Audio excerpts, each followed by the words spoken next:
everyone, and welcome to this virtual panel organized in the framework of Rome-Med Mediterranean Dialogues, the long-year initiative of ISPI and the Italian Ministry of Foreign Affairs and International Cooperation, now in its 6th edition.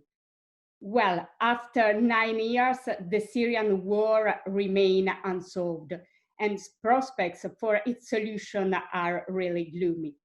After the ceasefire in Idlib was agreed between Russia and Turkey at the beginning of March, Syria lives in a condition of a suspended war, but clashes continue in many parts of the country.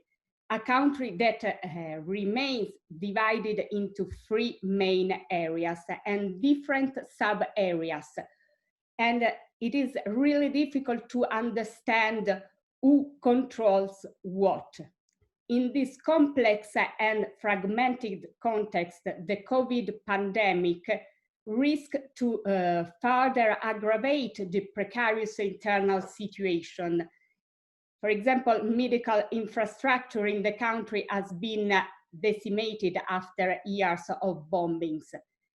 To make things worse, the economic crisis is hitting Syria very hard, deteriorating already critical living conditions of Syrian people and leading the country to the brink of collapse. At the same time, deep fractures have recently emerged within the Assad regime, casting further doubts on its political grip, on its political stability, as well as on the future configuration of the country, which remains deeply intertwined with the interest of a plethora of external actors.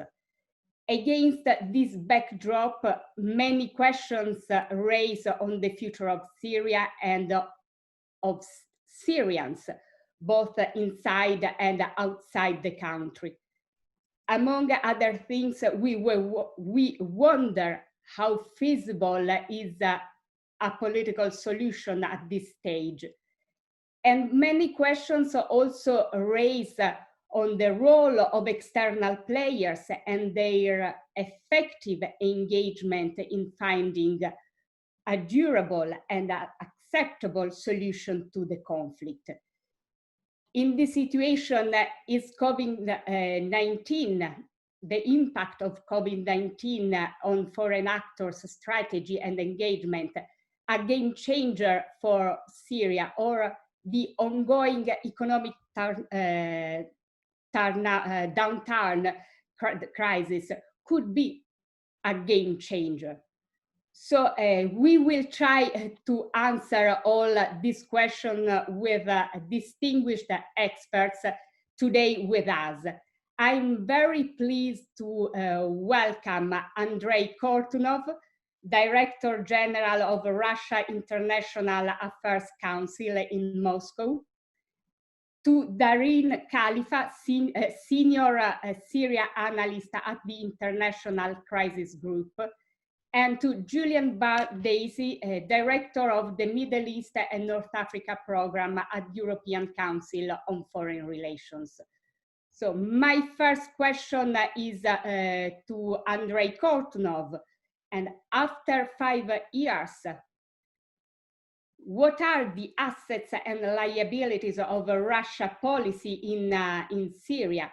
And whether and how is COVID-19 impacting on Moscow's strategy towards Syria? Please, Andrei.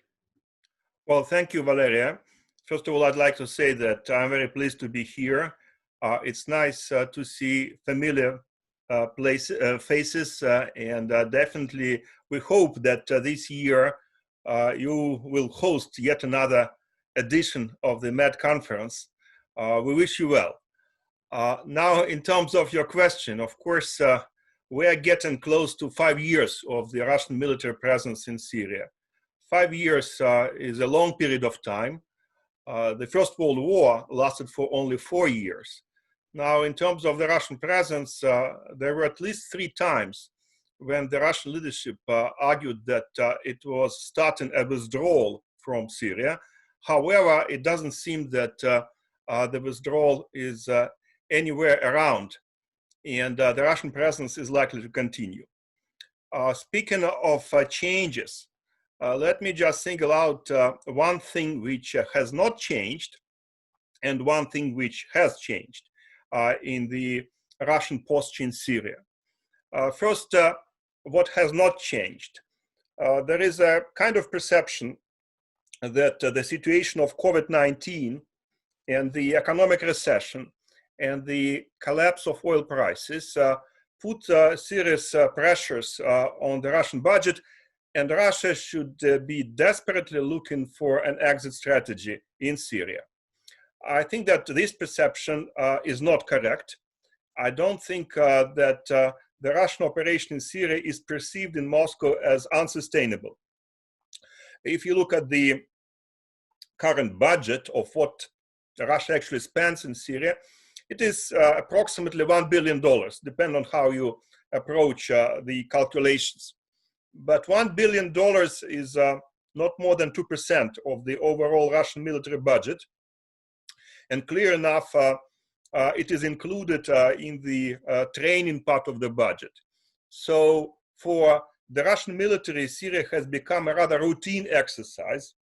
And I think that in the military, they consider this exercise to be sustainable. If you look at the price that Russia paid for the Syrian intervention in blood, it is also quite limited. Over 5 years, the number of fatalities for the Russian Ministry of Defense raised to approximately 200 people, if you do not count members of private military companies. It's not something dramatic. It's not Vietnam. It's not Afghanistan. And therefore, one can argue that the situation is sustainable. However, there is one thing which has changed, and it is also important.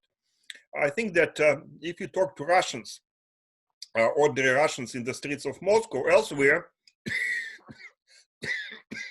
they no longer perceive the operation in Syria as a major victory, as an asset that can serve as an alternative or a substitute to domestic social and economic agenda. Syria is no longer perceived as a major victory for the president. I think that it has been routinized, and most of Russians do not care about it as much as they did 5 years ago. Moreover, if you look at the expert comments on Syria, I think that critical attitudes towards Damascus are growing. It doesn't mean that we will have demonstrations against the Russian engagement in Syria, but it means that the leadership in Moscow can no longer consider the operation in Syria as a major source of political legitimacy. Thank you. Thank you, Andrei. So let me turn to Darin and to look inside Syria, and considering the ongoing economic crisis, what are the implications of the crisis for Syrian people, and the implication of the US sanctions on inside the country? Well, thanks a lot, Valeria, and thanks ISPI and the Italian Ministry of Foreign Affairs, of course, for organizing this virtual meeting. As you rightfully pointed out, Syria has been grappling with a dire economic crisis that's, of course, been compounded by COVID lockdowns, but also by the psychological impact of the newly imposed US sanctions. This has been reflective in a massive depreciation of the Syrian lira, which reached at the lowest point. I think it was like 4 times the official its official rate. And it also has been, it has led to increased food prices, skyrocketing food prices, with an almost 100% increase in essential food products, which of course led shop owners to shut down. It created some sort of food shortages, and it created a nationwide sense of panic.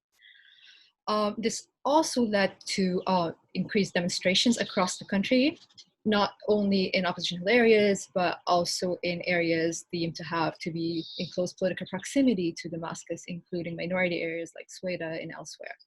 But to contextualize a bit the meltdown of Syria's economy, especially within the current debate of the newly imposed sanctions or Western sanctions on Syria, it's important to note that Syria's economic decay cannot be blamed exclusively or even mainly on Western sanctions, right? Syria has suffered of course, the economy is ravaged by 9 years of war, by decades of rampant corruption that precedes the 2011 uprising and has even paved the way for it. And the Syrian regime and, Damascus and its allies have deliberately obliterated vital infrastructure in the country as part of a military campaign basically to crush their opponents. Damascus has lost control over vital resources, almost 80% of Syria's natural resources, for almost half a decade now, when they lost northeast Syria, first to ISIS and then to the Syrian Democratic Forces. And since then, they've failed to be able to resort control over these areas, whether through political or military means. And in other parts of Syria, of course, they've outsourced security to paramilitary forces and militias that often profited off looting, extortion, and smuggling of a lot of the country's resources.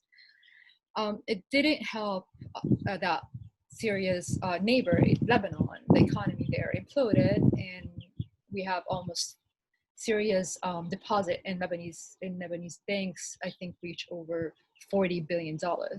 Syrian businessmen have always used Lebanon as a hub for their money in order to circumvent sanctions imposed on the Syrian market. So all these factors combined, of course, have led to this economic crisis. I don't want to underestimate the impact or the psychological impact of the newly imposed sanctions. Of course, that really accelerated and aggravated the crisis to a great extent. And as such, we've seen that both the US and the EU have tried to put forward a set of measures in order to mitigate the humanitarian impact of their sanctions on the Syrian people, including putting forward waivers on food and medicine and such products. But realistically speaking, none of that really has sufficient impact, given the fact that a lot of Syrians are not going to be able to afford these products to begin with. But also, to be clear, this debate on sanctions, in terms of this binary debate on sanctions, is all but an intellectual exercise at this point. US sanctions on Syria, specifically the new wave of sanctions called the Caesar Act, enjoys a huge deal of political support within the US and also to a great deal in Europe. And they're deeply institutionalized, and I think they're pretty much there to stay.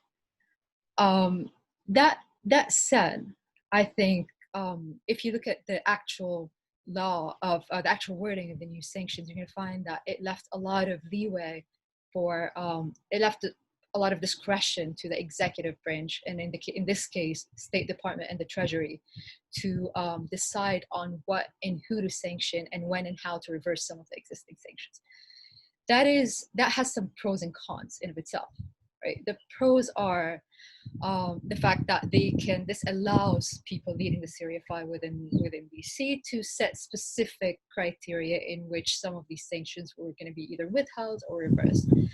And it also is positive in the sense that I don't think there is a sense of Washington, or there's a desire in Washington to repeat an Iraq scenario. However, the negative element of that is that it gave the executive branch in the US the ability to use a very aggressive policy tool with dire humanitarian impact to achieve increasingly unclear policy objectives on Syria. So I think the policy debate should really focus on two things here. One, how to mitigate the negative impact of these sanctions on the citizens of Syria, or the humanitarian impact of these sanctions, whether through waivers, increased and clarified and facilitated waivers, or through increased humanitarian assistance, or both, while maintaining the integrity of such assistance, ensuring that this assistance is not hijacked, it's not diverted, and it's not co-opted, so it would actually reach the majority of Syrians who are in need of it. And the second thing that I think we should focus on from a policy angle, how to leverage these sanctions in order to achieve some policy concessions and some policy reforms that would actually achieve the stated objectives of these sanctions, that is protecting the Syrian people. I can give some examples of that, but I realize you want to keep it short in the introduction, so I'll stop here and I'll be happy to take more questions. Thank you. Thank you. Thank you. Very crucial topic. So I think that in the Q&A session, we will have the opportunity to go in depth on this critical point, above all for the impact, the enormous impact on Syrian people. Turning a page and turn to Julian, looking at another external player, Turkey, and the situation in Idlib. The ceasefire agreed by Ankara and Moscow has stopped the military advance of the regime's army, but how long can the ceasefire last in the current situation, and what does it leave unsolved? Thank you, Valeria, and thank you to the Med Dialogues and to ISPI for having me. And it's a real pleasure to be with you again. On Idlib, I mean, I think the bottom line answer is no one knows. We've been through this cycle so many times before of ceasefire towards renewed conflict, towards ceasefire, towards renewed conflict, that one can't be too optimistic. That being said, I think that both Russia and Turkey are invested in ensuring that the current ceasefire does hold for a while. I think we've obviously seen significant Turkish reinforcements moving into Idlib in an effort to ensure that the regime and the Russians aren't able to push on. And I think that the Russians, now having secured the M5 motorway and the joint patrols along the M4 motorway, which are key economic arteries for Damascus, have in a sense secured their bottom line needs. You have Turkish and Russian patrols, joint patrols along the M4 motorway. They seem to be progressing. Turkey has a lot on its shoulders, and I think there's a big question mark about the extent to which it will be able to manage its side of the bargain in terms of demobilizing HTS, trying to intensify the kind of pragmatic element of that group. But suddenly both sides seem to want to keep the ceasefire together for the moment. What is really uncertain here is all the external variables, or the uncertain variables that come into play here. Clearly, Damascus and the regime, and even Russia ultimately, want to regain control of all of Idlib. And the regime has continually demonstrated a willingness to push the red lines of what the Russians and others tell it is acceptable, and I have no doubt that they will try that again at various points. We've seen a number of incidents over the last few months since the ceasefire came into practice. We saw Russian jets involved in some bombing quite recently, although I think that's more targeted and linked to clearing the M4 area. But clearly the regime is a spoiler. We don't also know what is going to happen in terms of the internal dynamics, in terms of the opposition and jihadist forces in northern Idlib. And right now you see an internal competition evolving between HTS and other groups, and that obviously will shape a lot of what happens going forward. The degree to which HTS will allow itself to be co-opted by Turkey is a key element here, and so clearly there's a potential spoiling element there. The other thing, of course, is I would connect this to Libya somewhat. You have Russia and Turkey facing off in northern Syria. You also have them facing off in Libya at the moment. And I think that given that they are on both sides of these two Middle Eastern conflicts, that opens space for both an intensification, but also a negotiating space. And it remains to be seen how that plays out. Does an intensifying of the conflict in Libya between Russian and Turkish-backed forces result in escalation in Idlib, or vice versa? I don't know. So Valeria, I don't have a clear answer for you. I think that for the moment, both sides are interested in keeping the ceasefire in track. The Russians want to keep Turkey away from NATO and keep it close to Moscow. So there are broader political interests there. But there are lots of reasons it could collapse. And I think ultimately, this is not sustainable. I think that's the bottom line. Is you have core unanswered questions about how you integrate Idlib into an increasingly regime-controlled Syria that wants all of its territory back. You have the uncertain question of how you deal with this, I think it may be 2 million population now in northern Idlib who don't want to deal with the regime that Turkey won't accept into its own borders. So there is clearly the need for a broader political deal here, which nobody's talking about. So the ceasefire can hold, it can prevent new escalation, it can hopefully prevent a new humanitarian catastrophe, but I think we need to keep our eyes focused on the fact that we need something deeper, an underlying solution if this is really going to hold in a sustainable way. Thank you, Julian. You raised a lot of interesting points and the link that there is now between the conflict in Syria and conflict in Libya. So there is a thread through the Mediterranean, through the Eastern Mediterranean that links the two main conflicts of the area. And you are right when you say, I agree with you, there will be more comprehensive political dialogue. Of course, the solution of both are the pieces of a broader Mediterranean puzzle. So back to Russia, and there's a big question about the effect of the Caesar Act on Russia and also on Iran. So how, Andrei, in your view, the Caesar Act will affect Russia and also Iran? Well, first of all, we should keep in mind that both Russia and Iran are already exposed to many American sanctions, and not just US sanctions, to European sanctions as well. So that implies a degree of solidarity with Syria. We're in the same boat. The United States is after all of us, and we should stick together. So at the political level, it's very clear that Russia will protest. Russia would use it as yet another manifestation of very destructive unilateralist approach by the United States, which is not going to do any good.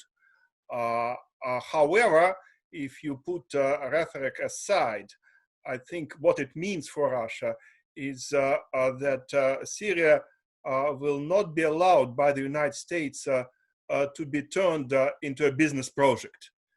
Because of course many in Russia believe that since Russia invested in Syria, it should get returns on its investments, including economic returns. And there are a number of Russian companies which are trying to explore opportunities in Syria, be it the energy sector, which Damascus right now does not control, be it construction or telecommunications or whatever. And I think that the CISIS Act, though we still have to see what exactly this administration is going to enforce from the opportunities granted by the Congress, but it is clear that it would be very, very difficult to extract any economic benefits for Moscow in Syria. Most of big Russian companies are likely to be very cautious in order not to be exposed to secondary sanctions by the United States. And I think it means that the Syrian project, if I might use this term for Moscow, will remain primarily geopolitical rather than a geo-economic project.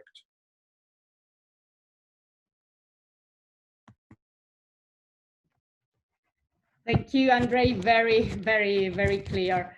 And a question to Darin. back into the internal context, after recent demonstrations in the south, do the ongoing crisis and the growing frustration towards the Assad regime offer new ground for political dissent? That's an excellent question, and I get asked this question quite a bit, and I think it's important to understand these demonstrations within the context of the current power dynamics in Syria. Of course, there's increasing frustration. The more the economic situation is going to deteriorate, the more you're going to see more vocalized discontent with the government and how it deals with the crisis. It's no secret that people are frustrated. It's no secret that even loyalists are frustrated. But whether that can manifest into something bigger than that really relies on the power dynamic on the ground. And I think it's just the power balance doesn't allow for anything that would or could challenge the current regime in any sort of way. And I often get asked that I even get told that the regime is in its weakest and that really these demonstrations could threaten its existence. And I always give the same response. I mean, the regime is not in its weakest. The regime was in its weakest when the opposition were a few kilometers away from the presidential palace. It's not even in its second weakest position. The second weakest was when President Trump came to power and no one had any clue what or how he's going to react to anything happening in Syria. So I think now with the current power of balance and with the current posturing of the of Syria's neighbors, where Turkey stands on the conflict, but also where the US stands on the conflict, I don't think there's any likelihood that these demonstrations and this political movement is going to amount to anything that is going to be shifting the course of the Syrian conflict in any possible way.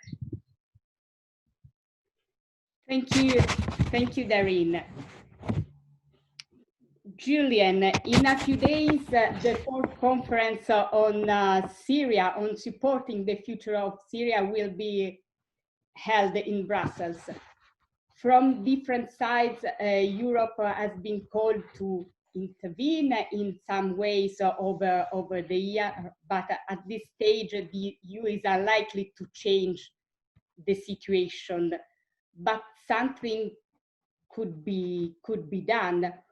In your view, what strategy should Europe adopt in Syria, Europe and European governments adopt in Syria to avoid that the painful economic situation translate into greater pains for Syrians? Thank you, Valeria. Difficult question, very difficult question, and mostly because obviously the European role here is rather marginal, and the leverage they bring to the table is pretty weak. And if one looks at the reasons for the current economic implosion, of course, regime mismanagement, corruption, the situation in Lebanon, and then strong US sanctions, none of which Europeans can really shape or alter. So obviously Syria is on a downward dark trajectory.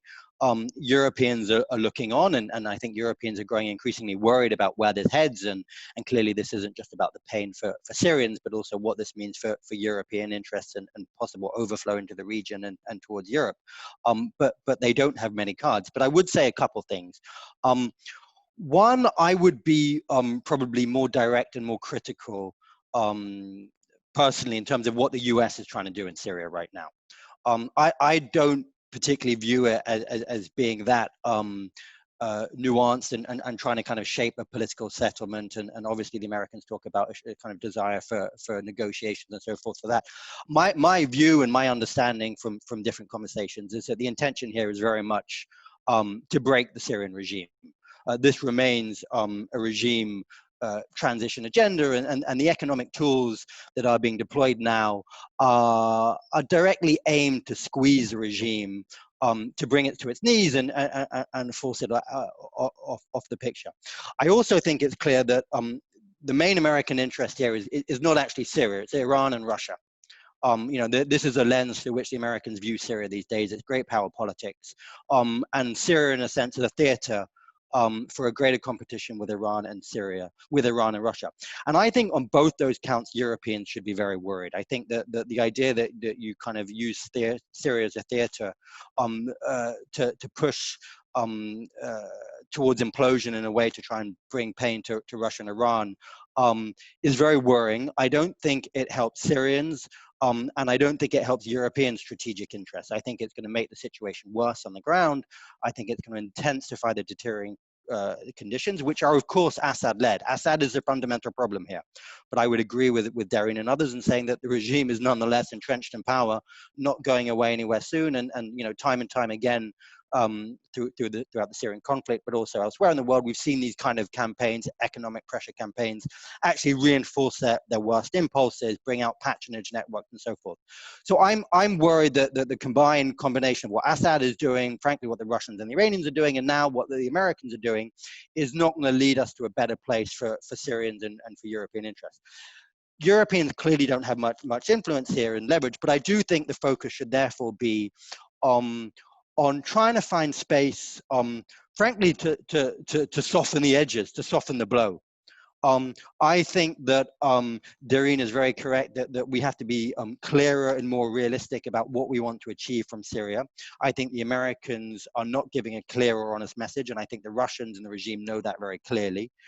It's hard for the Europeans to get around that, but I think suddenly pressing the Americans to be more realistic and clear about what they want, and clearly that can't be transition. Let's be honest. I mean, that's not something the Russians are going to accept. That's not something the Syrians are going to accept. So talking about sub-transition issues and trying to use that to open up some space. But I think, I mean, frankly, we all know that the regime is not going to negotiate. It's not a genuine kind of partner in any process here. So I actually think that the biggest focus now needs to be on helping Syrian society for the long game ahead. I think now Europeans need to step back. They need to recognize that transition is not happening anytime soon, and they need to look at this as another decade or as a generational struggle ahead, whereby our interest and our goal should be trying to strengthen Syrian society to stand on its own 2 feet, frankly, to prevent it imploding in more directions, to resist is the wrong word here, but to survive around the regime. I think that's the intention now, is not to say that we have to work through Damascus to help Syrians, but basically to say, look, no one is helping the Syrian people. It's in our interest to have some degree of stabilization, some societal resilience, and what measures can Europeans do to help that for the longer struggle ahead? I think we can do stuff. I mean, Darine already mentioned the need to clarify and widen sanctions exemptions. I think that's clear. The problem is that never works. We see it in Iran, we see it in elsewhere. Even when there are exemptions, they do not work because of the chilling effect of US sanctions. And you need banks willing to process measures, and it's just not going to happen. So I'm pretty pessimistic about what sanctions, exemptions, and waivers can do here. I think really it's going to be about supporting direct assistance into Syria via bodies like the UN, which obviously can get around sanctions, via INGOs, and yes, even via Syrian partners on the ground. And you know, that's something one gets a lot of pushback against and saying it's completely compromised. I personally believe that there is more space there than it's not so black and white, shall we say it, and there are some Syrian NGOs doing some good work. I also believe that trying to be clearer about the conditions that we want, trying to ensure that actually there is a greater degree of transparency and the aid is being delivered to the right people. If Europeans were to get behind that, use some of their combined leverage, not just with the regime, but for instance with the Russians, to go to Russia and to say, okay, look, we don't want to have a conversation about transition, but we have shared stabilization goals, but we are only going to do X, Y, and Z if we have guarantees that that aid will actually be delivered to people on the ground. So I think we need to be creative and ingenious about thinking how we can support Syrians on the ground, so that this descent to the bottom that is now underway, which is frankly being pushed by everyone, can be averted. We can't change the direction of travel for Syria. But as I said, I think we can soften the landing slightly to help those forces within Syria that are best positioned to help the country in the longer term. I think that's in the interest of Syrians. I think that's in the European strategic interest right now. And I do think that means trying to work around the American position, which is not easy, but is doable. And I'll end with that. Well, very, very clear, and not very easy to realize, but very, very clear. So I see there are some questions in the chat, so I will take the questions of participants, starting from the first one. Turkey introducing the Turkish lira in Syria can be considered as a significant step towards the partition of the country? Who would like to answer this question? Darine. I can go ahead.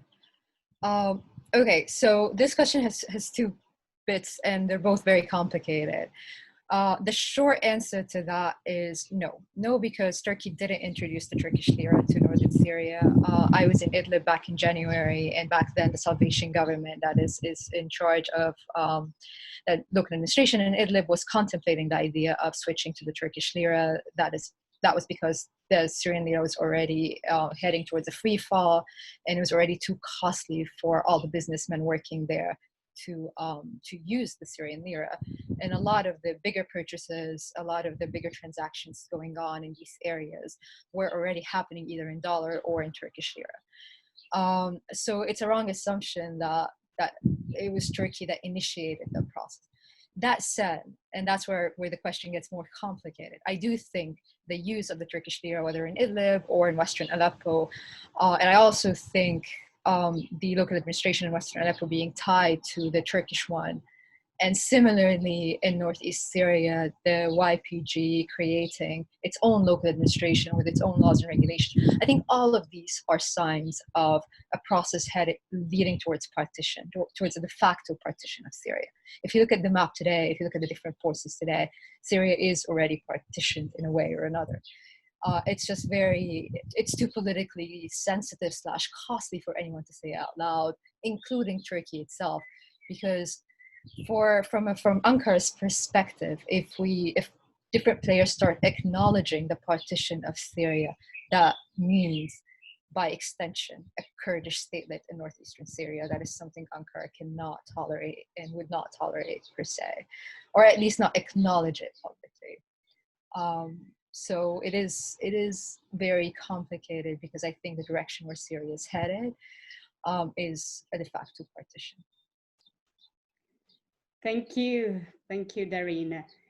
There's another question that relates to Turkey. What are Turkey and Russia, and something has been already touched by Julian. What are the bottom line strategic objectives of Russia and Turkey in Syria? And do they leave open a zone of possible agreement? If so, is it possible that Turkey makes concessions to Russia in Syria in exchange for Russia making more concessions in Libya? I will turn to Julian and Andrei for the answer, both of you. Thank you. I won't dare to speak on Russian bottom line objectives when Andrei is on the call. So let me try. I mean, I think I think from a Turkish perspective, obviously the bottom line objective is the PKK threat and preventing the establishment of an autonomous Kurdish region in northeastern Turkey that could threaten it. I think that is more fundamentally important than anything else. I think everything else is frankly on the table. That is not. From a Russian perspective, I mean, you know, there's so many interpretations. I'll be interested to hear what Andrei says, but my sense is that one bottom line is that they don't want to concede a strategic shift or movement in Syria that suggests in any way that the Americans and the West has won. Hence why the idea that kind of pressure leads to transition, I don't think will work. That I think does give a lot of room for space for maneuver between Turkey and Russia. I mean, and I think we're seeing it. We've seen it in the Northeast. We're seeing it in Idlib right now. I think they have a broader strategic alliance that they want to keep in check, given both of their problems with the West. And I think that holds them close. And I mean, if there's one hope preventing further escalation in Idlib or in Libya now, it's frankly the fact that Russia and Turkey do want to deal with each other. They do want to have negotiations, because the opposite in terms of escalation and conflict doesn't help either of them. Personally, in terms of Syria, I imagine that ultimately there is, I mean, and this is interesting, this relates to the last question and whether partition is permanent or not, and how that moves. I mean, I could see a scenario ultimately, because I think the Turks are there to stay for a while, but ultimately I could see a scenario in which Ankara, Russia, and frankly Damascus cut a deal which squeezes the Kurds and gives everyone what they want. And I wouldn't be surprised if this is where the conflict finally ends. But I mean, that's a long way off. But let me pass over to Andre. Well, I think that as far as the Russian position is concerned, there are at least two levels of this position. We have the officially stated position, and of course, Russia stands for the territorial integrity and for Syria that will have a representative political system, free elections under the supervision of the United Nations. So all the right words are there. However, in terms of the specific operational interests, I don't think that Russia has an exit strategy. And I think that for many in Russia, especially for the Russian military, it's about status quo maintenance without allowing the West to somehow kick Russia out of Syria, without losing face in the region and beyond the region. And hopefully, without paying too heavy price for maintaining the political status quo. Whether this position is sustainable or not, it's an open question. But I think that speaking of Russia and Turkey, in Idlib, for example, definitely Russia tries to prevent any risks of a direct military confrontation with Turkey. That's clear. Russia cannot afford a military conflict with Turkey. Neither can Turkey, in my view.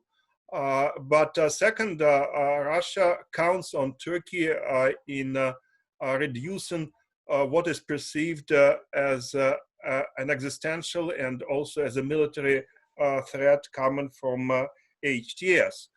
Because many in the Russian military believe that HTS presents not just an existential challenge to the regime of Bashar Assad, but also a very direct threat to the Russian military infrastructure and to Syrian urban centers, including Aleppo and even Damascus. So the big question is whether Turkey can, quote unquote, take care of HTS or other radical groups there. And many, of course, in Moscow believe that Turkey is fallen short of its commitments and expectations that we had. In my view, there can be a kind of bargain between Moscow and Ankara, and this bargain should not necessarily include Libya. I think that in Syria proper, Russia is a bad cop. Maybe the bad cop in Idlib, and Turkey is the bad cop in the northwest. And ideally, I think the threat of escalation should be used by Ankara to domesticate HTS and to integrate it into the political system of Idlib in a more benign way. Likewise, I think a potential for the Turkish escalation in the north should create an additional incentive for the Kurdish forces to cut a deal with Damascus, because of course right now the position that Kurds take on potential integration with Bashar Assad are not acceptable to Damascus. Unfortunately, we don't have enough trust between Russia and Turkey to make it work. But in theory, I guess that two players can assist each other in Syria. Thank you, Andrei. Very, very clear. And remaining in Russia, another question to you. Even without the new US sanctions, who was credibly going to put the money required for Syria's reconstruction in Russia government's plan?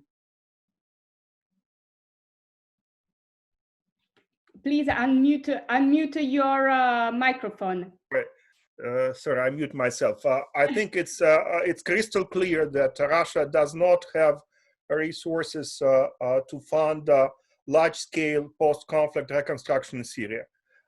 Even before the crisis, before the collapse of oil prices, before the recession, Russia didn't have enough funds to take full responsibility for the Syrian reconstruction. Even together with Iran and Turkey, I think that Russia is not in a position to do that. I guess that right now the question is somewhat different because Damascus, as far as I understand the position of Damascus, they expect much more economic assistance from Russia, not to start a post-conflict reconstruction, but to compensate for the losses that the Syrian regime experiences right now due to the drop of oil prices and due to new US sanctions. Also, I think that the relations between Syria and Iran are getting more complicated. And definitely Iran is not in a great shape to assist Syria financially. And on top of that, as it has already been mentioned, there is the Lebanese problem. So there are expectations in Damascus that Moscow should come to their rescue and should assist them, again, not in terms of post-conflict reconstruction, but rather in terms of providing for the sustainability of the regime on the eve of elections in Syria, because popularity of Bashar Assad is not high and it's likely to go down. So these are the hopes on the Syrian side. And I don't think that Russia is in a position or that the Russian leadership is willing to meet these requests coming from Damascus. I think that the Russian resources right now are more limited than they were even a year ago. So I can foresee some disappointments on both sides as far as this aspect of the relationship is concerned.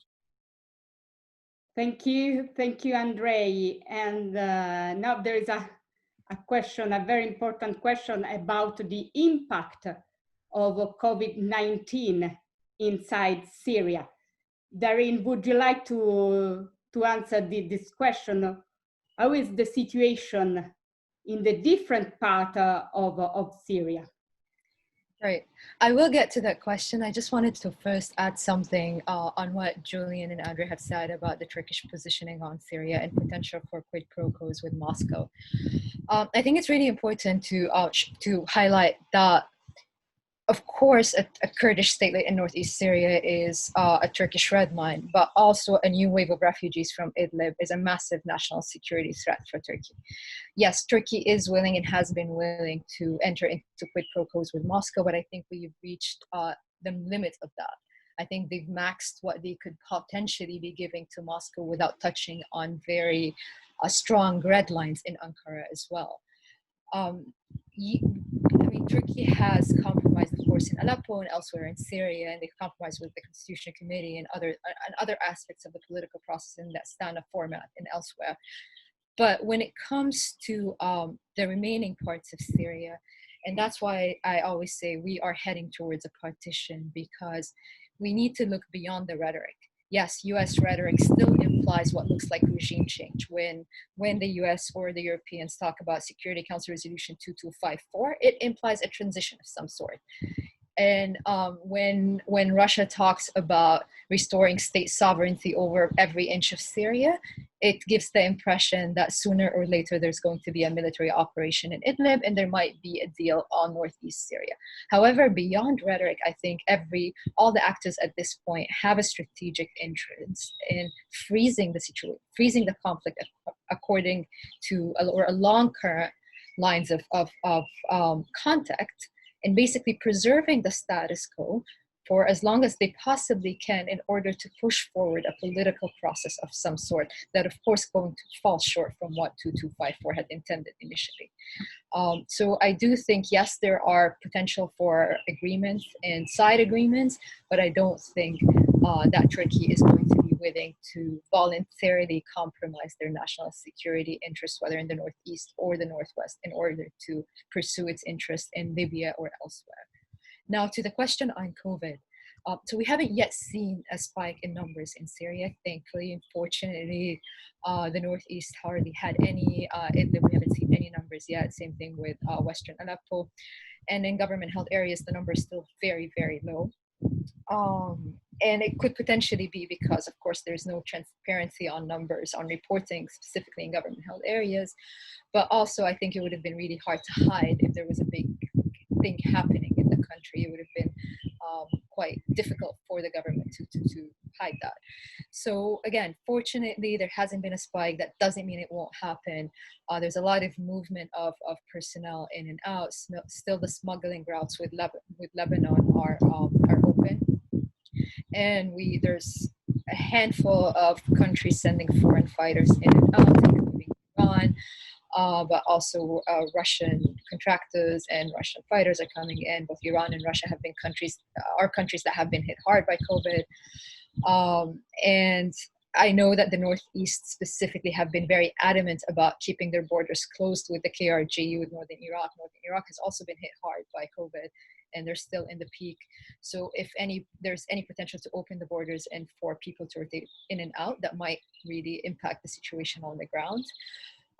And there's been a lot of concern about that happening, mainly because as you rightfully described in your presentation, in your earlier intervention, the health facilities in Syria have been all but obliterated.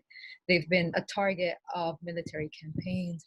A place like of Northeast Syria that houses over 3 million or 2.5 million people, there's not one testing lab. They asked Damascus to allow, WHO asked Damascus to allow them to create a lab in the Northeast. They still haven't got approvals for that. And of course, the humanitarian crossing, the official humanitarian crossing has been closed based on a Russian veto in the Security Council. So there's a lot of pressure on the administration in the Northeast. Same thing in Idlib. I visited some of the health facilities. They, of course, cannot at any way absorb a new wave of people coming in. They're already struggling to deal with the wounded and the injured from the military campaign that lasted almost a year. So it is going to be incredibly tragic if COVID hits these areas. But I'm remaining optimistic on this because so far, for one reason or another, Syria has been kind of spared, and I hope that continues to be the case.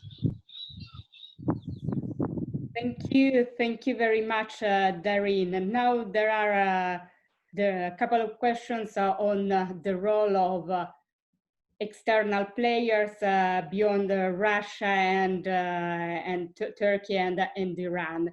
Question. Recent moves by the United Arab Emirates seem to suggest a possible role for the Emirates on the regime side in future. Is that a realistic assumption? And how would that play out with Iran and Russia? Who would like to take this question? Julian. Sure. I think it's absolutely true. The Emirates are looking to move back in, and frankly are moving back in. I think we saw the embassy reopen in Damascus, and I believe it was late 2018. We saw a very public MBZ call with Assad earlier this year. The only thing really holding back the Emirates is strong US pressure. And the Americans are putting Abu Dhabi under a lot of pressure not to do more, particularly on the economic front, threatening to use the Caesar bill to sanction the Emiratis that go in. But despite that, we hear increased mutterings day after day of new steps, of military support, of economic support. And I think what's clear is that Syria and Assad-led Syria fits very much into the Emirati regional worldview at the moment. And there is, and we talked about the linkages between Syria and Libya before, but there is clearly an axis emerging that ties together the Emirates, Cairo, Haftar in eastern Libya, and Damascus. We saw that Haftar and Assad recognize each other diplomatically of late. I think the Egyptians are going to be more and more prepared to follow the Emirati line into Syria. And this is about two things. This is one about the kind of the nature of rule in the Middle East and strong centralized authoritarian states, but it's also about resisting Turkish influence. And I think this is one of the interesting things here, is that we've been thinking about Syria for so long as a battleground to contain Iranian influence, and the Saudis and others have seen that, or long saw that as their principal lens. But these days, I'd argue that for the Emirates and Cairo, it's really mostly about resisting Turkish influence in the north of the country and elsewhere. And obviously, this is going to be a huge source of backing and strength for Assad. What really remains to be seen is the extent to which the Emirates are willing to circumnavigate US sanctions, and how much Trump or whoever may follow him will really use these measures to go after the Emirates. I mean, clearly the Emirates and the US have a strategic relationship. And so that question, I still think, is slightly in the balance, but for the moment, it's still quite limited what the Emirates are prepared and willing to able to do because of US pressure. And until I think that there is more space there, you're not going to see wider kind of economic inflows, even if they do provide political support and potentially even growing military backing. Thank you, Julian. And staying in the Gulf, there is another question. Are Gulf states more distracted from Syria than they were in the past? New challenges over low oil prices, new strategic challenges are distracting Gulf states, Gulf monarchies, or are they maintaining a strong support for proxies on the ground as they did in the past? Julian, would you like to answer? Yes.